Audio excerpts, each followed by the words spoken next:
Hello, everybody. I'm going to give it just a couple minutes so that if anybody wants to get on, they can get on.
Okay, I'm going to go ahead and get started. Tonight we will be talking about service units. My name is Dulcie Monal.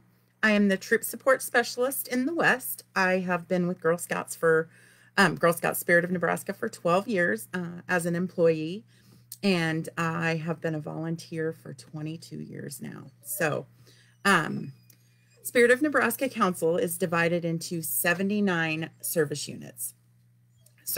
Service units are led by experienced, dedicated volunteers who support and serve girls, troops, and volunteers in their area. They also help the recruitment specialist plan and facilitate recruitments in those specific areas. So there are 7 major roles for a service unit. There's the service unit manager.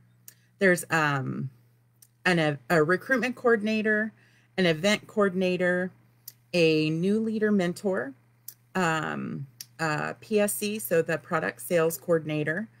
There's a treasurer and an event coordinator. I think that's all of them. So I'm going to give you a little bit of a description of each one. So the service unit manager recruits, supports, and guides a team of volunteers to deliver a quality Girl Scout experience for the adults and girls in her geographic area. The service unit manager leads a service unit team made up of the following roles. So event coordinator, recruitment coordinator, new leader mentor, treasurer, cookie and fall product coordinators, and that can be the same person or 2 different people. The length of term for a service unit manager is generally 2 years. And if there are multiple service unit managers in the area, then the duties are divided up. Okay. And then we have the service unit recruitment coordinator, and the service unit recruitment coordinator helps the recruitment specialist, so the council staff, plan and implement recruitments in the area. So they might have better contacts, like at the schools and stuff, to be able to get in. So it's a very big helping hand for the recruitment coordinator. And the term for a recruitment coordinator is also 2 years. And again, if there are more than one recruitment coordinator, then the duties are split up. And then we have a service unit event coordinator. And the service unit event coordinator provides safe, healthy, and fun experiences for girl members at the service unit level. This includes event planning, recruiting event volunteers, ensuring the safety of all attendees, and incorporating the Girl Scout leadership experience into the events. The length of this one is also 2 years. And again, if there are more than one event coordinator, then they share the duties. And in some service units, all of the leaders are kind of the event coordinator, and they each pick a different event to be in charge of. So that actually helps make that position way easier if everybody like divvies that out. And then we have the service unit leader, service unit new leader mentor. So this is somebody who provides support to new troop co-leaders for their first year of service. The length of this term is 2 years. And this position obviously needs to be somebody who's had some Girl Scout experience. And they're going to be able to help this person, the new volunteers, through their first year of being a leader, because that's always your toughest year. And if you've done it for multiple years, you would be perfect for that position. And then we have the service unit treasurer. And so this person ensures sound financial management of the service unit funds. So every service unit can have a service unit bank account where money goes for the service unit. So if a troop disbands in your area, then the money from that troop, they can designate that to the service unit. And so what we usually use the funds in the service unit account for are to put on events for the girls, and maybe get pay for the suckers for a parade to throw out and stuff like that. So we do need that treasurer to man that account. And then the service unit product sales coordinator. So that's the person that's going to be in charge of either fall product or cookies. They're that contact person during cookies or during fall product. And they're also the person that's going to help with paperwork, data entry, product distribution, and payment procedures. And the length of that term is assigned. So the fall product is August to December, and the cookie is December to April. And then we have a service unit delegate. And so, and the service unit delegate is somebody that the service unit is going to vote on to be the delegate for that specific service unit. And they will represent the membership of the corporation by service unit to the board of directors. So this person will be attending the annual meeting and voting on anything that needs voted on at the annual meeting. And this is a 2-year term as well. And girls can be this person. They just have to be 14 by April. Let's see. There are other positions in service units. Like some service units have a service unit secretary, which is a very good idea because they will take notes at the service unit meetings and get those out to everybody who is a member of that service unit. So the people that make up a service unit are all the troops in that area. So I have service unit 176, let's say, and it's Scottsbluff County, Baird, and Bridgeport, and Sioux County. So it's the troops from all of those different areas all come together to plan things for the girls. So we're going to go over what a service unit does. So service unit volunteers meet throughout the year to share ideas, receive training, and talk about important announcements. They also organize events like community-wide service projects, summer day camps, cookie rallies, celebrations, ceremonies, and more. An ideal service unit meets once a month with all of the leaders from that area. And if a leader isn't able, say the service unit meeting is on the same night as a troop meeting, then as long as they have somebody representing their troop at that meeting, it's just super helpful. Then they get the full information. They're not waiting for the email to come out with the notes. It's just super nice to have one person from each troop at every service unit meeting. And at the meetings, so once a month they're going to meet. At the meetings, they go over any information that council has shared with them, events that the service unit has planned and are coming up, and any trainings and any trainings that the volunteers might need. So at most of my service unit meetings is where they do like cookie training or fall product training. And it's very helpful to have these meetings all year long. Most of the service units meet August through May because you want to get in the beginning, so recruitment, and then you want at the end want to be able to do bridging. So having an active service unit in your area can help with retention of girls and volunteers. The service unit as a whole helps plan recruitments to grow membership in the area, as well as hold events for the girls to get them connected with their sister Girl Scouts. It also helps when you have a new volunteer in your area. They attend these meetings and they can get ideas from experienced volunteers. Then they have a pool of volunteers to draw from. So I know new leaders have troop support, and I think our troop support is phenomenal in Nebraska. Of course they do. But also, some leaders have been around way longer than troop support, and they may have more experience. So it's just having that new leader mentor to help the service unit, or just those leaders at the service unit level, helping new leaders get through their first year. That helps keep them coming back the next year. Let's see.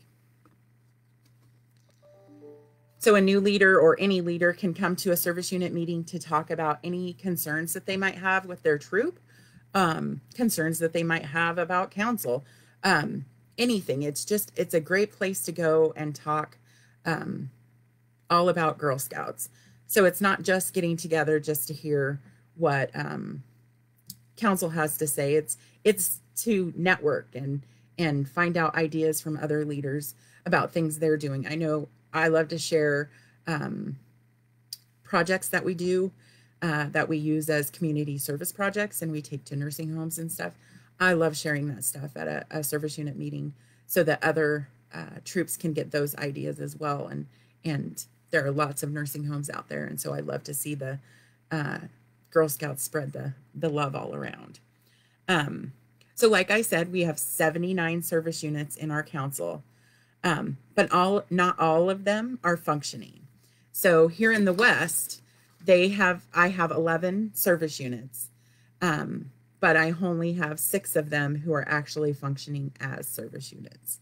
Some of those reasonings might be because we don't have Girl Scouts in that area, so a service unit obviously is not feasible because we don't have any volunteers or girls to serve in that area. And some of it is just because we have one volunteer running everything, and so that person is in charge of their town already, and so they're not taking on anything else, and we're not asking them to take on anything else. Lincoln and Omaha area and some of the other areas at the other end of the state, service units are new to them, so they have them, they just aren't fully formed, and we don't have the positions filled. So that's why we wanted to talk about it tonight.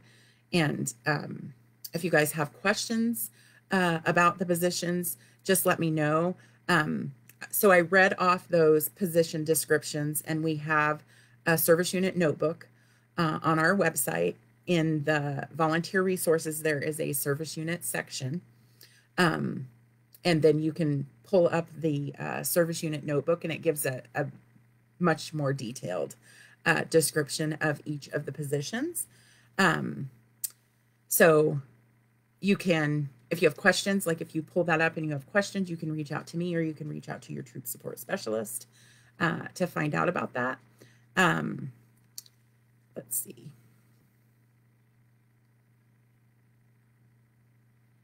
So let me talk to you a little bit about why we should work towards every service unit being a functioning service unit. So when you have a functioning service unit, we have a better retention rate of girls and adults because there's that local support.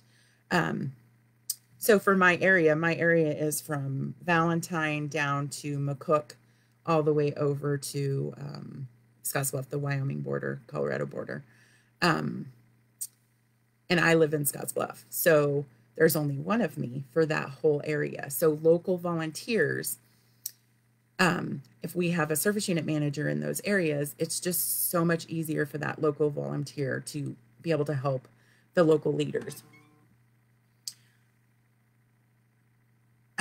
Also, service units. So like I said, my area is big. We have little tiny towns all over. And service units do events, and that's what helps us retain the girls, is those service unit events, because there's programs, but there aren't very many programs in our immediate area. So we have to travel to go to them, which is fine. That's great. But it's also nice to be able to offer something local for the girls. And that gives them the opportunity to meet all of the local Girl Scouts, all of the local troops. And they love to get together. So in a functioning service unit, we try to plan one service unit event a month. So we try to keep the cost down on those events so that everybody is able to attend. We don't want a girl to not be able to come to an event because we had to make it $30 for her to come to an event, where the cost can be kept down by the service unit account and providing different things.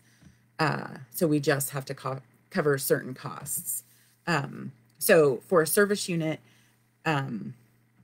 event, some of the ideas that we have, that we do here in the Scottsbluff service unit, we have an annual lock-in, which is super fun. We bring all of the girls together. We have one of our local schools that allows us into their building. So we're able to do 2 hours of, we feed them first, and then we do 2 hours of activities. And we mix them all together. So all ages are together, and they rotate through stations, and we pick a different thing for them to do. One year we just did games. So they rotated through the different stations of games. But several years we've done the program on demand. So we order that in advance and have that for them. And so they just rotate through the stations for the program on demand. So by the end of the night, they have earned that. And then girls that don't want to spend the night, or daisies have to have a parent spend the night with them. So for them, if mom does not want to stay, then they can go home after all of the rotating through the stations is done. And then we divided the girls up. We had 2 gymnasiums. And so we had the daisies and brownies and juniors, or daisies and brownies in one gym and juniors on up in the other gym.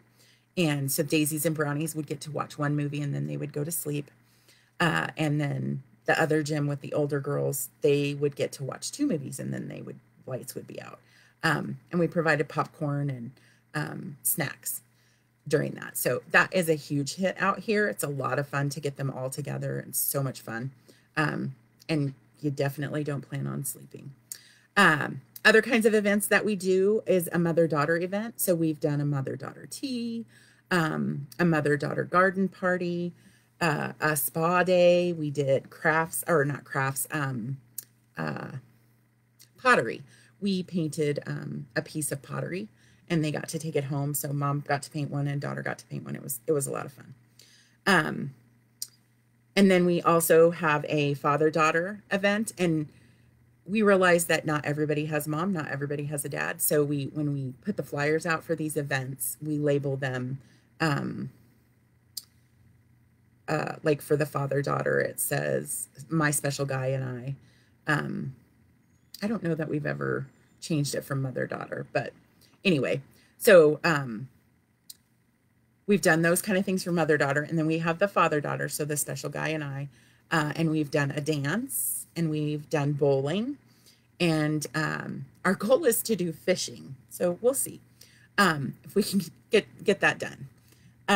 The girls really, really like these events. We steered away from the dance because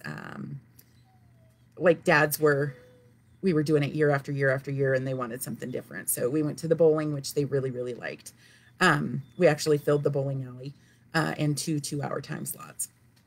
So that was amazing. And our dances, we have themes. So one year it was the 50s, and one year it was a Western theme, and we had a luau one year. So dads came in, they had grass skirts and all that fun stuff. So it is a lot of fun to do those events for the local girls, and the girls look forward to them, to getting to see those girls that aren't in their troop but live in their area and participate in Girl Scouts. And then we always try to do one or two events that are community service projects. So we've done Trick or Treat for Cans and donated it to the local food pantries. We worked with the local dog park here and helped do some of their landscaping. So as a service unit, we like to do those things and get together.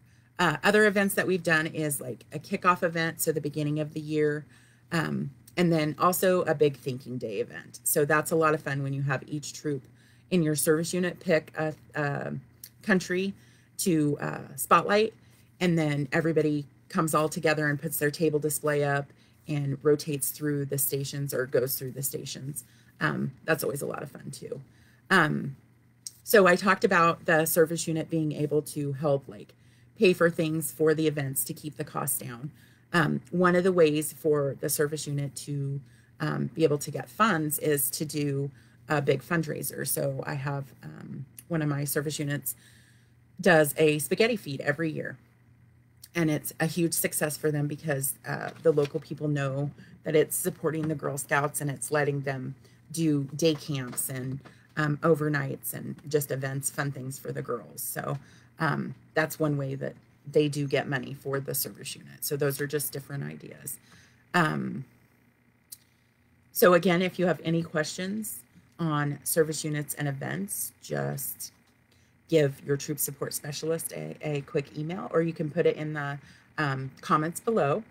So the benefits of having service unit volunteers, or the benefits of having a service unit for volunteers is the added support.